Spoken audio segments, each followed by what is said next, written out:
ಶಿವಾಜಿಯ ಮೆರವಣಿಗೆಯ ವೇಳೆ ಕಲ್ಲು ಮತ್ತು ಚಪ್ಪಲಿ ತೂರಾಟ ಕೇಸ್ಗೆ ಸಂಬಂಧಪಟ್ಟ ಹಾಗೆ ಬಾಗಲಕೋಟೆಯ 3 ಕಡೆಗಳಲ್ಲಿ ನಿಷೇಧಾಜ್ಞೆಯನ್ನ ಜಾರಿ ಮಾಡಲಾಗಿದೆ. ಶಿವಾಜಿ ಮೆರವಣಿಗೆಯ ವೇಳೆ ಕಲ್ಲು ಚಪ್ಪಲಿ ತೂರಾಟ ಕೇಸ್. ಇದೇ ಕೇಸ್ಗೆ ಸಂಬಂಧಪಟ್ಟ ಹಾಗೆ ಬಾಗಲಕೋಟೆಯ 3 ಕಡೆಗಳಲ್ಲಿ ನಿಷೇಧಾಜ್ಞೆಯನ್ನ ಜಾರಿ ಮಾಡಲಾಗಿದೆ. ಹಳೆ ಬಾಗಲಕೋಟೆ, ನವನಗರ ಹಾಗೂ ವಿದ್ಯಾಗಿರಿಯಲ್ಲಿ ನಿಷೇಧಾಜ್ಞೆಯನ್ನ ಜಾರಿ ಮಾಡಲಾಗಿರುವಂತದ್ದು. ಬಿಎನ್ಎಸ್ ಸೆಕ್ಷನ್ 163ರ ಅಡಿ ನಿಷೇಧಾಜ್ಞೆಯನ್ನ ಜಾರಿ ಮಾಡಲಾಗಿದೆ. ನಿನ್ನೆ ಮಧ್ಯರಾತ್ರಿಯಿಂದ ಫೆಬ್ರವರಿ 24ರವರೆಗೆ ನಿಷೇಧಾಜ್ಞೆಯನ್ನ ಜಾರಿ ಮಾಡಲಾಗಿರುವಂತದ್ದು.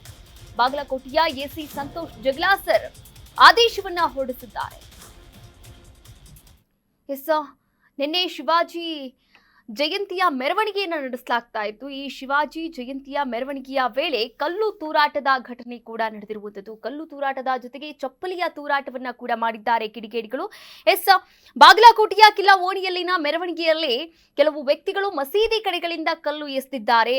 ಹಾಗೆ ಪೊಲೀಸ್ ಮತ್ತು ಸಾರ್ವಜನಿಕ ಒಂದು ಸ್ಥಳಗಳಲ್ಲಿ ಆತಂಕವನ್ನ ಕೂಡ ಉಂಟು ಮಾಡಿದ್ದಾರೆ ಎನ್ನುವಂತಹ ಆರೋಪ ಕೇಳಿ ಬಂದಿರುವಂತದ್ದು. ಇನ್ನ ಈ ಸ್ಥಳದಲ್ಲಿದ್ದಂತಹ ಎಸ್ಪಿ ಸಿದ್ಧಾರ್ಥ್ ಗೋಯಲ್ ಅವರ ಬಟ್ಟೆ ಮೇಲೆ ರಕ್ತದ ಕಲೆ ಕೂಡ ಕಂಡು ಬಂದಿದೆ. ಅವರಿಗೆ ಕಲ್ಲು ತಗುಲಿದೆ, ಅವರ ತಲೆಗೆ ಕಲ್ಲು ಕೂಡ ತಾಗಿರುವಂತಹ ಶಂಕೆ ಕೂಡ ವ್ಯಕ್ತವಾಗ್ತಾ ಇರುವಂತದ್ದು. ಈಗಾಗಲೇ ಸ್ಥಳದಲ್ಲಿ ಉದ್ವಿಗ್ನ ವಾತಾವರಣ ನಿರ್ಮಾಣವಾಗಿದ್ದು ಪೊಲೀಸರು ಜನರನ್ನ ಚದುರಿಸಿದ್ದಾರೆ. ಹಾಗೆ ಪರಿಸ್ಥಿತಿಯನ್ನ ಕೂಡ ನಿಯಂತ್ರಣಕ್ಕೆ ಪಡೆದುಕೊಂಡ್ರು. ಆ ನಂತರ ಏನೆಲ್ಲ ಅಪ್ಡೇಟ್ಸ್ ನಡೀತು ನಾವಿದ್ರ ಬಗ್ಗೆ ಗಮನಿಸ್ತಾ ಹೋಗೋದಾದ್ರೆ ನೋಡಿ, ಹಳೆ ಬಾಗಲಕೋಟೆ, ನವನಗರ ಮತ್ತು ವಿದ್ಯಾಗಿರಿ ಈ 3 ಕಡೆಯಲ್ಲಿ ಬಿಎನ್ಎಸ್ ಸೆಕ್ಷನ್ 163ರ ಅಡಿಯಲ್ಲಿ ನಿಷೇಧಾಜ್ಞೆಯನ್ನ ಜಾರಿ ಮಾಡಲಾಗಿರುವಂತದ್ದು. ನಿನ್ನೆ ಮಧ್ಯರಾತ್ರಿಯಿಂದ ಫೆಬ್ರವರಿ 24ರವರೆಗೂ ಇನ್ನು 4 ದಿನಗಳ ಕಾಲ ಈ ಒಂದು ನಿಷೇಧಾಜ್ಞೆಯನ್ನ ಜಾರಿ ಮಾಡಲಾಗಿರುವಂತದ್ದು.